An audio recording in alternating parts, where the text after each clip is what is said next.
again. Jesus is the way. We think about how there are so many different paths that people can take in life, right? And sometimes, you don't have to put up your hand, but have you ever had somebody in your own life, or maybe even you yourself, and you just took a turn in your life that you didn't expect? You're like, whoa, that person went in a direction I wasn't expecting them to go, right? Well, that speaks to the fact that there are lots of things for people to discover.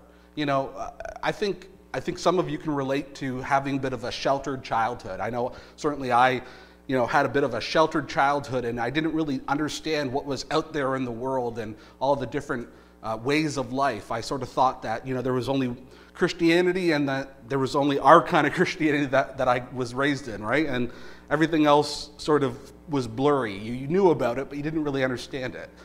And then when you become an adult, you try to discover, like, well, maybe I should expand my horizons. Maybe I should try to understand different ways of thinking, different ways of living.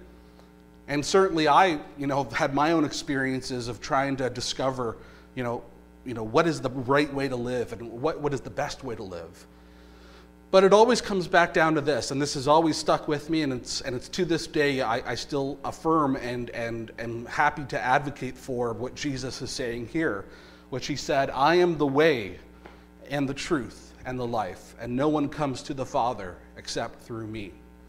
There's something unique about Jesus that allows us to find what is the proper way of life, what is the truth about existence and the way to have life. The way to have relationship with God. He says, no one comes to the Father except through me.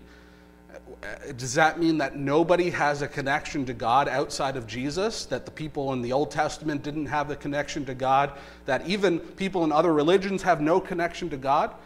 I think it would be disingenuous for me to say that nobody outside of Jesus has some kind of connection to God. I think they do.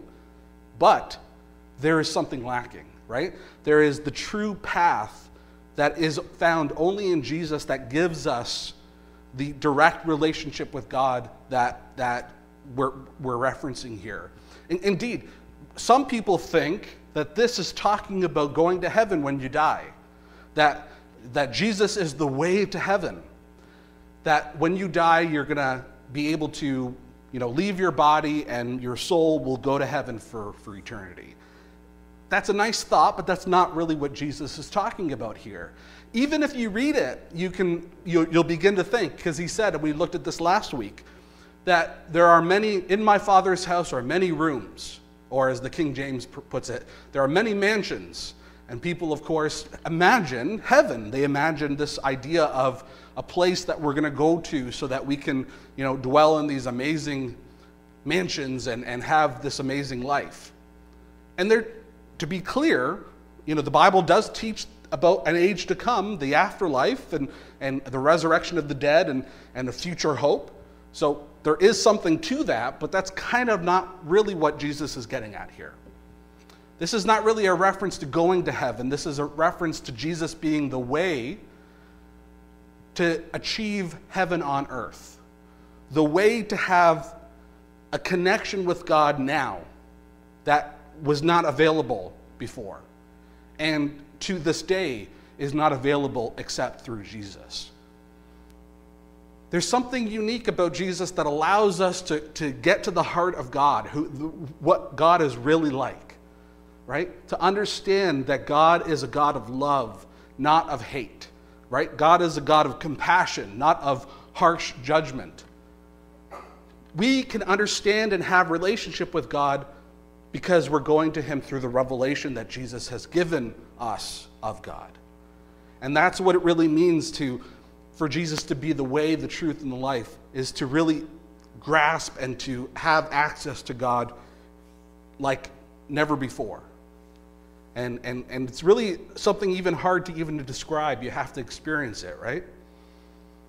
But that's the choice that is before us. Everybody has a choice.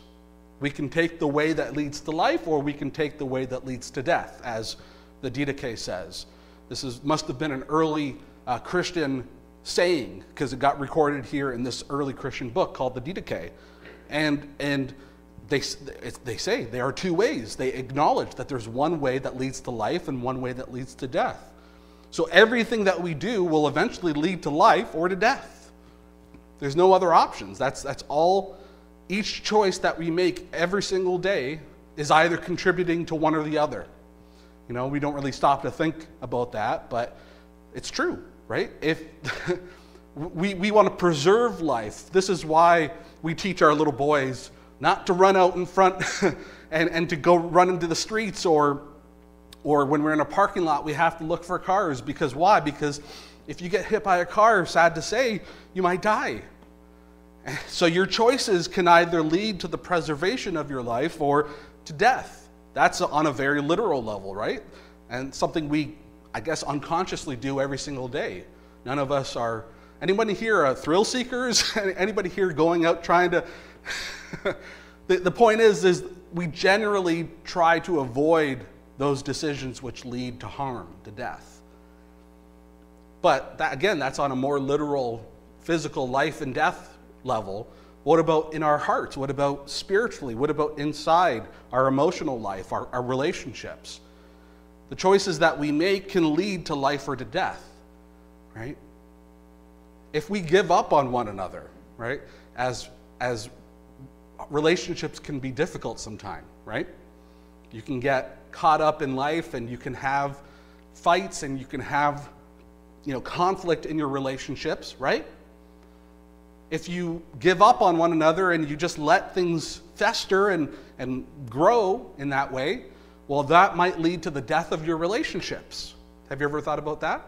That our choices, we have choices in our relationships that can either lead to life or to death. I'm not saying it's easy, but we should be trying to make those choices which lead to life in our relationships. And again, who here really knows how to do this? Well, this is why we open ourselves up to God. Here I am to worship, so that we can be open to his wisdom. As we sang in Nothing I Hold On To, I lean not on my own understanding. That comes from the book of Proverbs. Lean not on your own understanding. That's not to say that we don't have the ability to make good choices, and within us we do, but hey, there are limits there, and we need to open up ourselves to God and to his wisdom to make proper choices in life. And again, that's what the book of Proverbs is all about. If you want to read about that, just read basically anything in that book, and you're going to read something that speaks to the fact of our goal in life, our pursuit should be towards wisdom, so that we can know what is good versus what is bad, what leads to life versus what leads to death.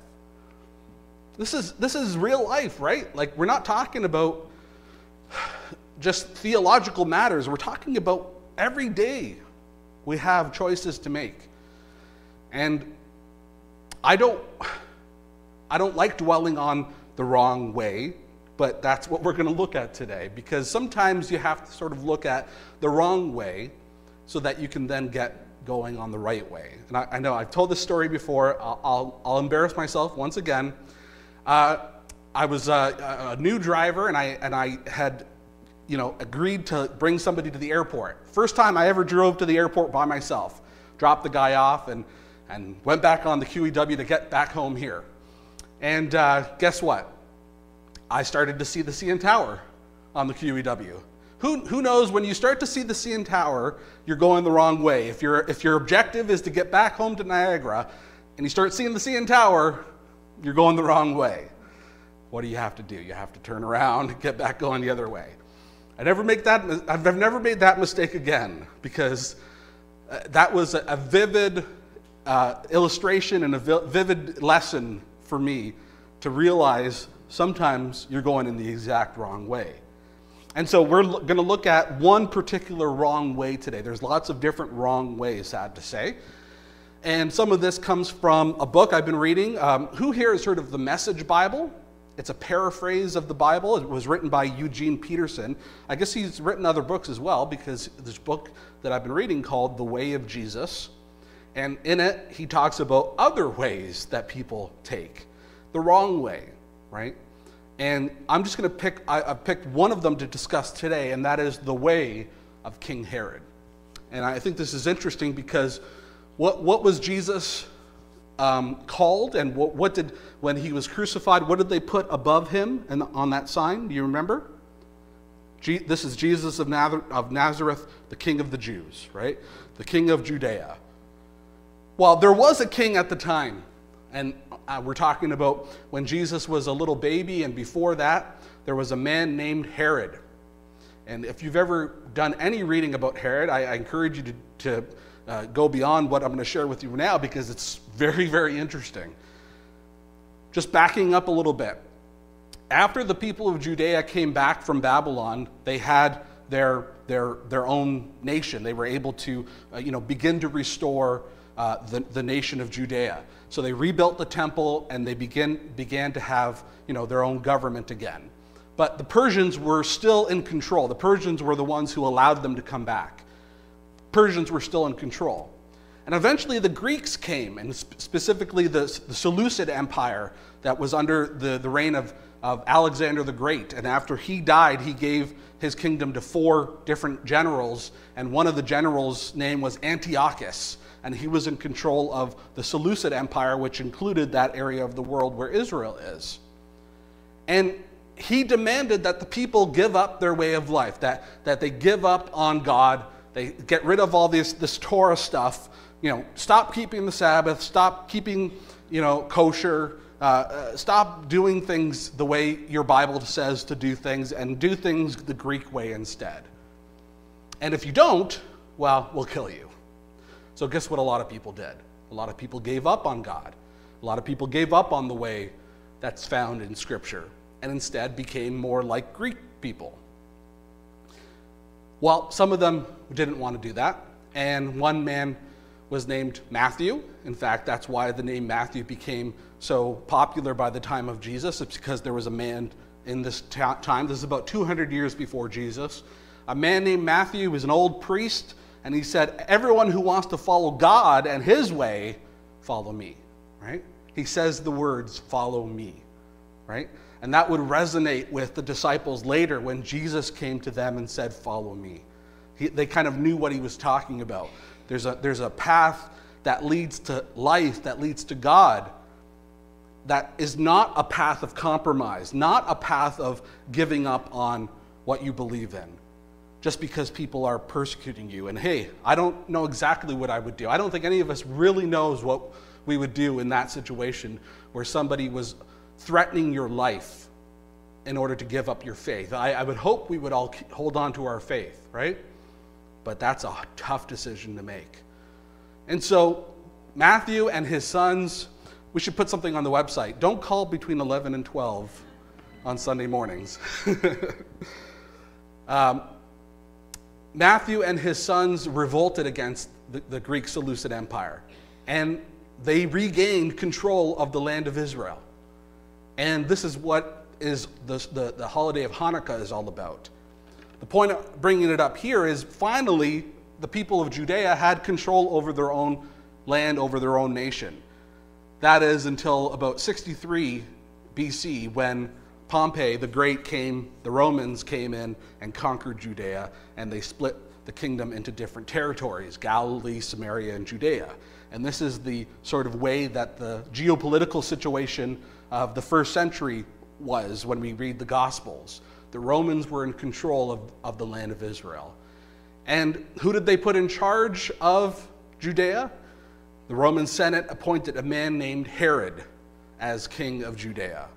And Herod was not a descendant of David, so he was not a legitimate king according to the Bible, but he was Jewish. He was somebody that in fact, his family had converted to Judaism earlier, a few decades earlier.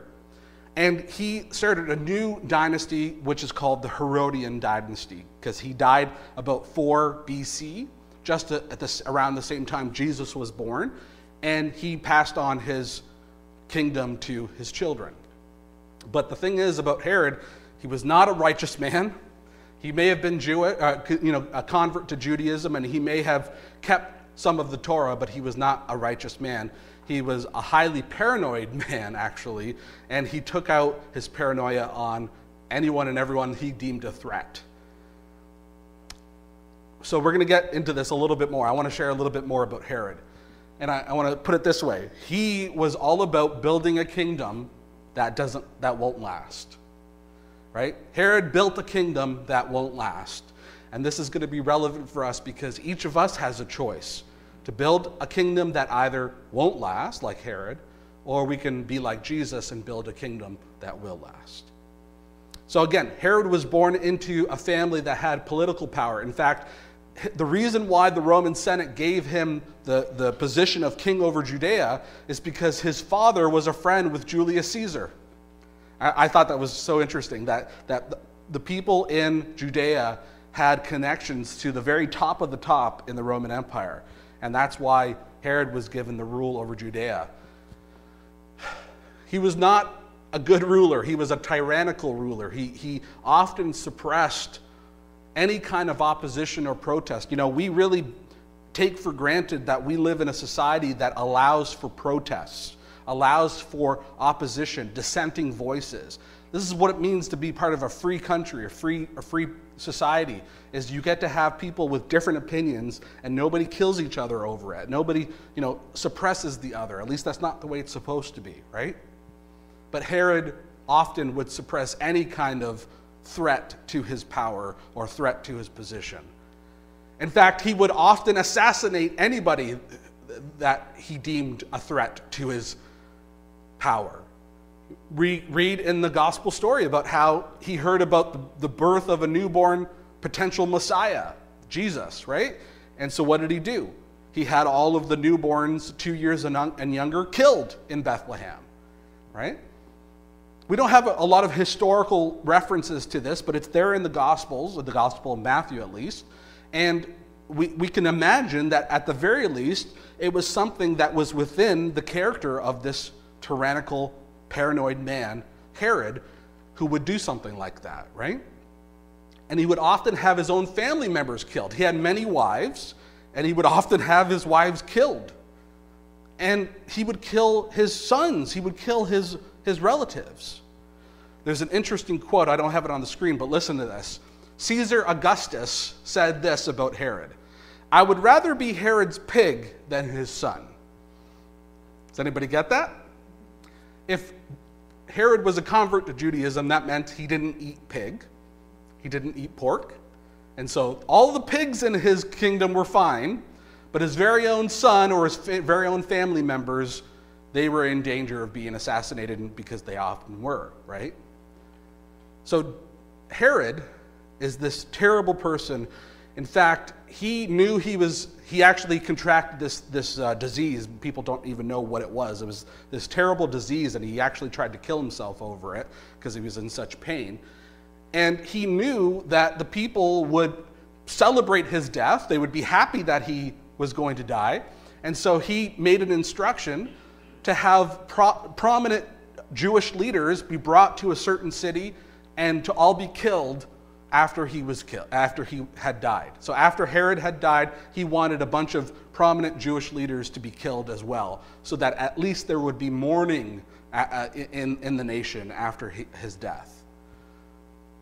Thankfully, this wasn't carried out, and the people were indeed pleased that he had died and finally given them some relief. So isn't this weird? And maybe this speaks to the mindset of a madman, the mindset of a tyrannical leader, is that he did all these terrible, evil things, and yet he really wanted to be adored and worshipped and loved, right? And he wanted to be remembered well. And so what did he do? He initiated a bunch of building projects all over the nation, but in particular, he initiated the project to expand the temple. So the temple's really just that middle portion right there. All of this extra stuff was initiated by King Herod, and he set that up to be built over time. So he greatly expanded. In fact, the buildings were impressive, right? You can read about this in Matthew chapter 24. There's an implication that the disciples with Jesus go to this area of Jerusalem to see the temple courts, and they mention how impressive it all is. But who here knows, and I would hope after going through the book of Revelation and other things talking about this, who here knows what happened to all of this? It got destroyed.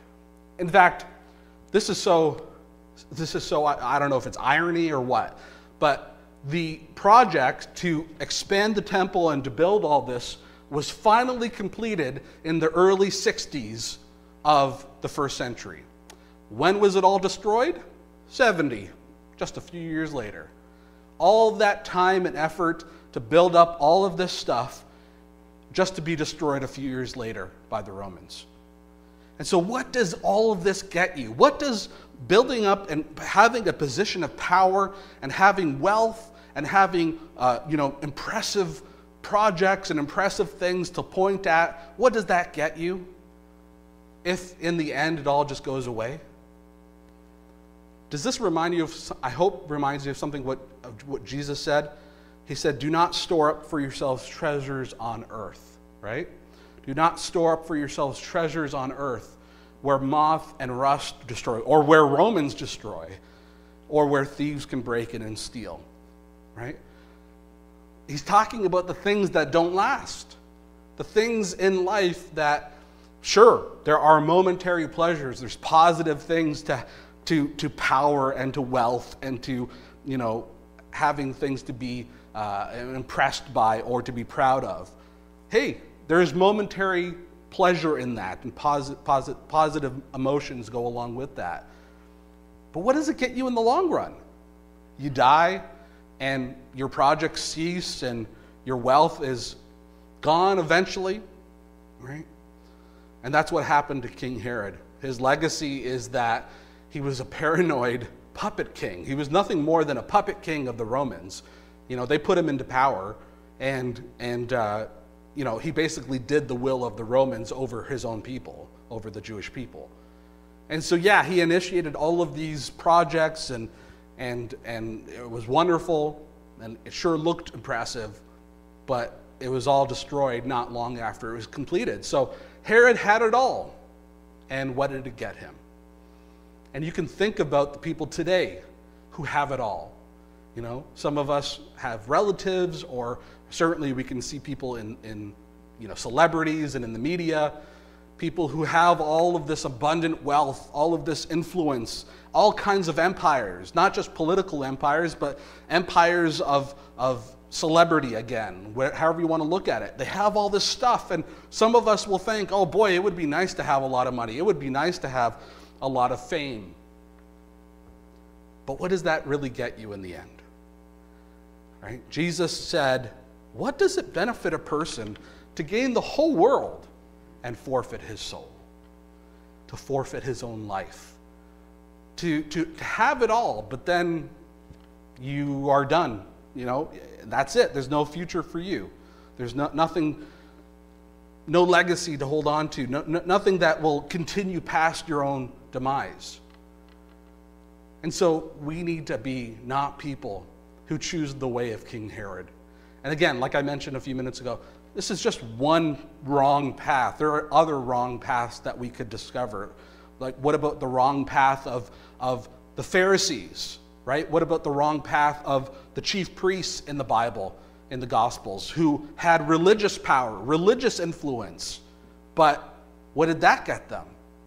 Their power, let's say the chief priests, their power was in the temple. Their power was in the institution of the temple and the animal sacrifices and the worship that went on there. Well, that was all gone in 70 AD. And then they were left with nothing. And guess what? They're gone. We don't have anybody who are their descendants anymore, so to speak. So we want to be people, as Jesus said, who store up treasures in heaven, where neither moth nor rust destroys, and where thieves do not break in and steal. He, of course, is just reversing what he had just said about not storing up treasures on earth. And get what he's saying. He's not saying that we want to have treasures in heaven so that we can have that treasure in heaven one day. That's not what he's getting at. He's saying, he's making a contrast between that which doesn't last, the stuff of this earth, the stuff of this age, as compared to that which does last. I hope each and every one of us who has families, who has relationships of any kind, that you can think of what you're building with. I'll just use my own life as an example. I hope that what Sarah and I are building with our two boys, with our church here, is something that is going to have a positive effect for years to come, right? That they're going to be, let's say Tim and John are going to become people who carry on this way of life that we are trying to live. A life of peace, a life of love, right? Compassion for others. And then that will continue on even after we're gone. That will continue on in them and in others, right? That's the kind of kingdom we want to build. Those are the treasures in heaven that we want to store up, the treasures that will last, you know? Will you be able to look back at your life and say, what I focused on, what I concerned myself with, yeah, sometimes I had to go to work to make money because we had to eat and we had to be able to have a house, and sometimes having a job is just what it is. But was that really the focus of my life? Was that really what I was concerned with? Or was that just a means to an end so that I could have a family, so that I could have friendships and a church family that meant something, that leaves a legacy, so that even after we're gone, people can remember us for having contributed to God's kingdom and not the kingdom of this world. A kingdom that doesn't last, but a kingdom that does last.